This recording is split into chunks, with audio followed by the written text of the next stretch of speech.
Biografi R.A. Kartini, singkat dimulai dari kelahiran beliau. R.A. Kartini lahir pada tanggal 21 April 1879 di Jepara, Jawa Tengah. R.A. Kartini lahir tengah-tengah keluarga bangsawan Jawa. Hal tersebut menjadi alasan mengapa beliau mendapatkan gelar R.A. yang merupakan singkatan dari Raden Ajeng. Namun setelah menikah, sesuai dengan tuntunan adat Jawa, kepanjangan dari gelar R.A. tersebut berubah menjadi Raden Ayu. Hari kelahiran R.A. Kartini saat ini diperingati sebagai hari nasional, yaitu Hari Kartini. Diperingatinya pada tanggal 21 April sebagai Hari Kartini tidak lain untuk mengenang dan menghormati jasa beliau yang telah ikut berjuang bagi rakyat Indonesia, terutama kaum wanita, agar bisa lebih maju dan bersaing dengan bangsa lainnya. R.A. Kartini merupakan putri pertama dari istri pertama Raden Adipati Aryo Sosroningrat. Ayah dari R.A. Kartini merupakan putra Pangeran Aryon Jodronegoro IV. Meskipun ibu dari R.A. Kartini merupakan istri pertama, namun ibu dari R.A. Kartini bukan istri yang utama. Ibu dari R.A. Kartini bernama M.A. Ngasirah. Beliau adalah seorang kiai di Teluk Kawur, Surabaya. M.A. Ngasirah sendiri bukan merupakan putri keturunan bangsawan. Padahal di masa kolonial Belanda terdapat peraturan jika seorang bupati harus menikah dengan sesama keturunan bangsawan. Itulah penyebabnya ayah R.A. Kartini menikahi Raden Ajeng Worjan yang merupakan keturunan bangsawan dari Raja Madura. Setelah pernikahan tersebut, ayah R.A. Kartini kemudian diangkat menjadi Bupati Jepara tepat setelah R.A. Kartini dilahirkan. Kakek dari R.A. Kartini adalah bupati pertama yang sudah memberikan pendidikan barat kepada anak-anaknya. Sedangkan R.A. Kartini merupakan anak kelima dari 11 bersaudara, baik kandung maupun tiri. R.A. Kartini sendiri merupakan putri tertua di antara saudara kandungnya.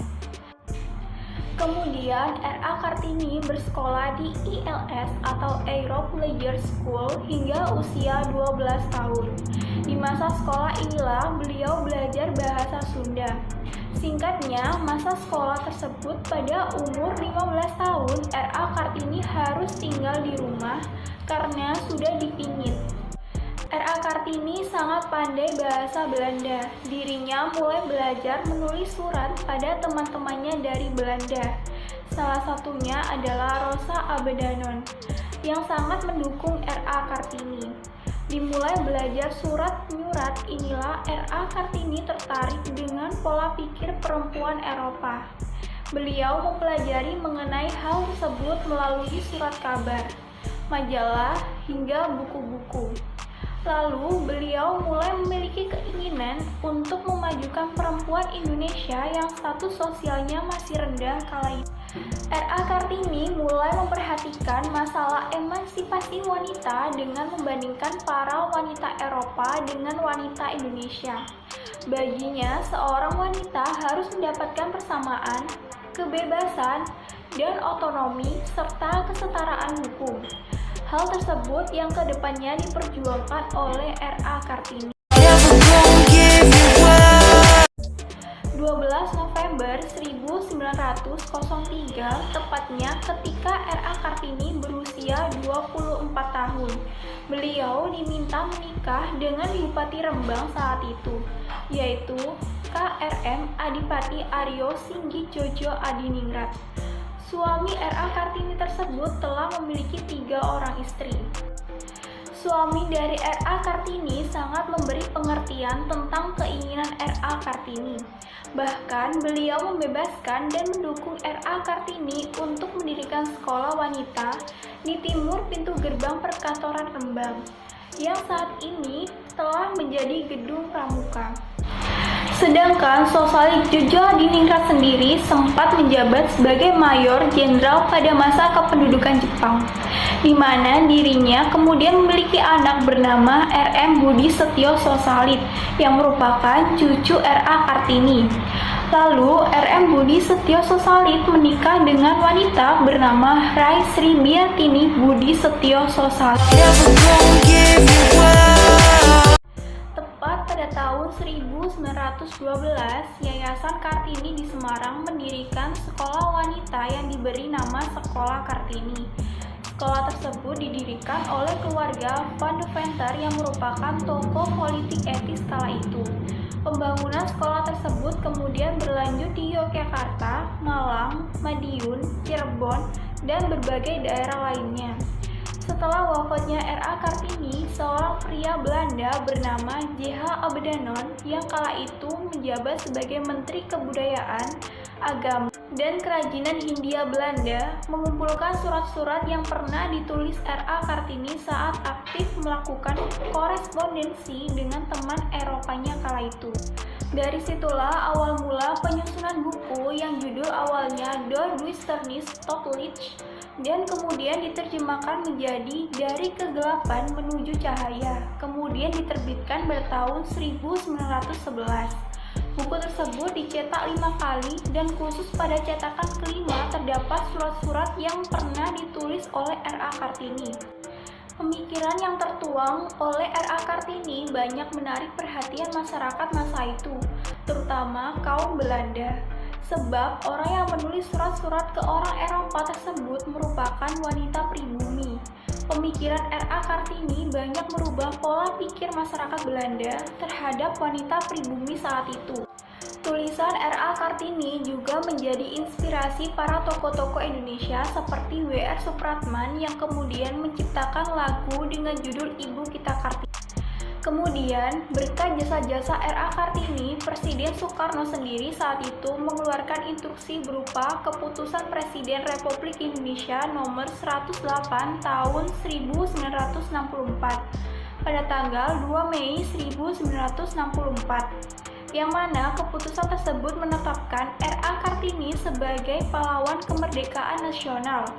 Bahkan Presiden Soekarno sendirilah yang turut menetapkan hari lahir R.A. Kartini pada tanggal 21 April untuk diperingati sebagai Hari Kartini hingga masa kini.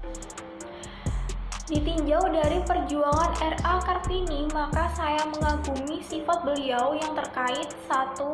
Cerdas dan pintar sebagai motivator dan mengerahkan semangat juang pada seluruh wanita di Indonesia.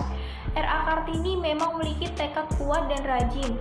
Dengan sifat dasar itulah yang membuat ia cerdas dan pintar, bahkan bisa menghasilkan pemikiran-pemikiran yang kritis, serta mampu membawa perubahan untuk bangsa Indonesia.